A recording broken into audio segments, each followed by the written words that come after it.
नमस्कार। हम लोग एक गृहस्थ हैं। क्यों? तो हम लोगों के मन में एक इच्छा ये जागृत होती है आध्यात्म की कि हमारा जो है इस भौतिक जगत में हमको वो सारी चीज़ें मिले, भौतिक प्रगति के साथ साथ हमारी आध्यात्मिक प्रगति यानी मोक्ष की प्राप्ति हो। इसके लिए एक सामान्य गृहस्थ के मन में ये प्रश्न उठता है कि ब्रह्म क्या है, परमात्मा कौन है, भगवान कौन है, आत्मा क्या है। ये सारे प्रश्न आपके भी मन में उत्पन्न होते होंगे। प्राकृत जगत क्या है, देवता क्या है, मृत्यु के समय अगर प्राण आपका छूट रहा है तो उस समय आपकी आत्मा और प्राण कहाँ निवास करती है, परम पुरुष कौन है, परम सत्य क्या है, परम ज्ञान क्या है, परम धाम क्या है, भगवान की भक्ति कब जो है एक गृहस्थ के लिए सुलभ है, भगवान की परा और अपरा शक्तियाँ क्या हैं, संसार के क्लेशों से मुक्ति के जो है आध्यात्मिक क्या मार्ग है, मन को कैसे बस में करें, यह बड़ा ही चंचल है, रटीला है, इंद्रियों में बार बार उसका जो है चिंतन और उधर भागता है। नाम जाप कैसे करें, कितना करें, गृहस्थ में रहते हुए भगवान का कैसे करें। क्या अभ्यास या नाम जाप से मुक्ति मिल जाएगी? गृहस्थ में रखते हुए पारिवारिक जिम्मेदारियों को पूर्ण करते हुए और धर्म पूर्वक आचरण करते हुए क्या भगवान की भक्ति हम कर सकते हैं?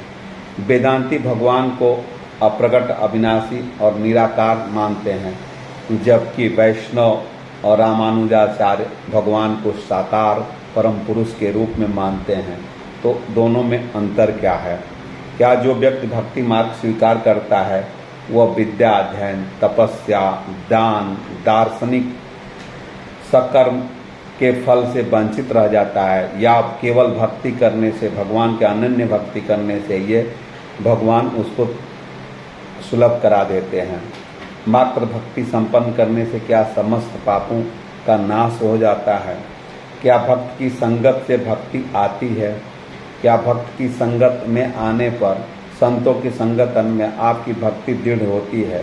क्या भक्त की संगति और भगवान की लीलाओं का कीर्तन, वर्णन, अनन्य भाव से भगवान के नाम का जाप चिंतन करने से आपके विकर्म नष्ट हो जाते हैं? क्या देवता जो है वांछित फलों की पूजा करते हैं, तो के देवताओं की पूजा करनी चाहिए? कितने देव हैं, उसमें किसकी पूजा करें, किसको अपना आराध्य बनाएं? कौन कौन से देवता, हर देवता अलग, जैसे शंकर जी विवाह न हो रहा है, सरस्वती जी ज्ञान का, इसी तरह से हर देवता के पास एक अथॉरिटी है। सूर्य देव, उनको जल देने शारीरिक आपके स्वस्थ लाभ होता है। पार्वती जी शादी विवाह के लिए हैं। और योगेश्वर कृष्ण से योग लगाना, उनसे संबंध स्थापित करना। ब्रह्मा, विष्णु, महेश, अनेक देवता हैं, तो कौन सा देवता श्रेष्ठ है? क्या देवताओं को भी देवता भी परमात्मा के अंडर में है, कंट्रोल है? इन सारे प्रश्नों का उत्तर मन में जो है ये आपके भी आता होगा, हमारे भी आता है कि क्या भगवान जो है, जीव का और ब्रह्म का क्या संबंध है, आत्मा का और शरीर का क्या संबंध है? आत्मा अविनाशी है तो उसका क्षरण नहीं होता है, जबकि ये भौतिक पदार्थों का क्षरण होता है। तो इसमें हम परमात्मा से अपना संबंध कैसे स्थापित करें? जीव और जीवात्मा क्या है, परम ब्रह्म और परमात्मा क्या है? भगवान कृष्ण कहते हैं, क्या शरीर छोड़ने से अगर राम नाम का जाप याद आता है और राम नाम का शरीर छोड़ने पर राम नाम का आपको याद आता है मंत्र, जो जाप करते करते मरते समय याद आता है, तो क्या आपको मुक्ति मिल जाती है? इन सारे प्रश्नों को लेकर के क्या हम दृढ़तापूर्वक केवल भगवान की सेवा करके अपने नित्य दायित्वों का, कर्तव्यों का पालन करें? सन्यासी और गृहस्थ क्या दोनों मोक्ष प्राप्त करते हैं? क्या गृहस्थ में रह करके भी जो है भगवान की सेवा की जा सकती है, या भक्ति मार्ग में आकर के, या सन्यासी बनना पड़ेगा मोक्ष को प्राप्त करने के लिए? पुण्य का फल क्या है, पाप का फल क्या है? हरि कृपा होने पर ही क्या गुरु मिलते हैं, या हमको गुरु को ढूंढना पड़ता है? ये सारे प्रश्न जो है अर्जुन जो है कृष्ण से पूछते हैं गीता में कि भगवान प्राप्ति के जो पाठ है 11वां, उसमें ये भगवान अर्जुन से पूछते हैं कि परम पुरुष और परम प्रमाण मान करके वो भगवान से ये सारे पूछते हैं।